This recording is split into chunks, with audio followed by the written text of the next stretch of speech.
Excellente journée. 21 aujourd'hui en hébreu. On est à peu près au milieu de l'année là, avec le deuxième mois d'Adar.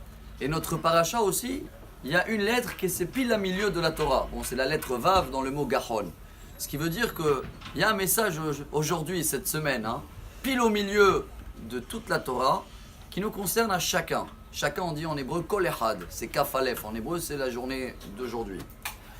Vous savez très bien que dans l'inauguration du temple, c'est un événement du tabernacle. C'est un événement qu'on a attendu depuis 2500 ans. Dès qu'il y avait la faute de Adam et Ève, il n'y avait pas tellement la présence divine. Là, tout a été fait. Le peuple est formé. On est sorti d'Égypte. Le tabernacle est prêt. Et Dieu, il a dit, ça y est, il y a un feu qui va descendre. Vous allez revoir une présence divine. Mais il y a eu un accident. Une faute qui a tout gâché. Les deux enfants d'Aaron, ils sont rentrés. Il y a 4 avis. Ou qu'ils ont bu un verre avant, ou qu'ils n'étaient pas mariés, ou qu'ils ont amené du feu d'extérieur, ou qu'ils ont dit une halakha devant Moshe. Peu importe. Cette faute-là, cette erreur, a tout gâché. Une journée de deuil, c'est devenu pour Aaron. De là, il dit le roi Salomon, dans Kohelet, comment on dit en français, l'Ecclésiaste, quelque chose comme ça, 9e chapitre. Ve ra'a achat ve chote echad ye'abed tova arbe. Un péché peut tout gâcher.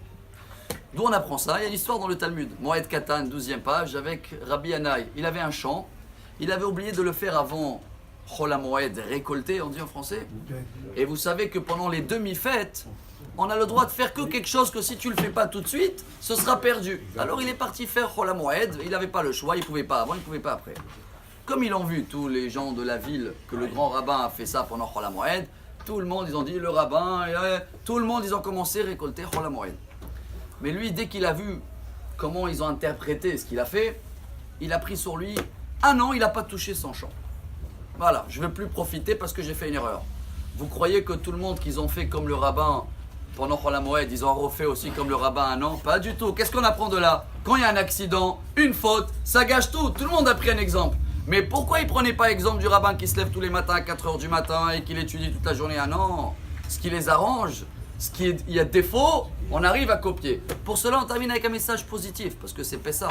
Tu peux préparer une psoki, acheter tout ce qu'il faut, une graine de miel de Hametz, c'est fini. Pourquoi tout ça? Pour nous apprendre l'inverse. Voilà le message d'aujourd'hui.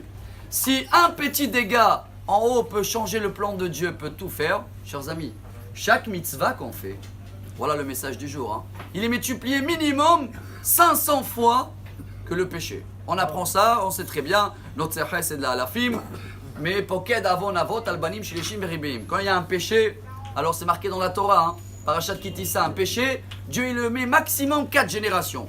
Avon, Avot, Albanim, Benebanim, Shileshim, c'est fini. 4 générations. Mais quand il y a un bien, la Alafim c'est des milliers, donc minimum 2000. 2000 face à 4, c'est combien? Multiplié par 500.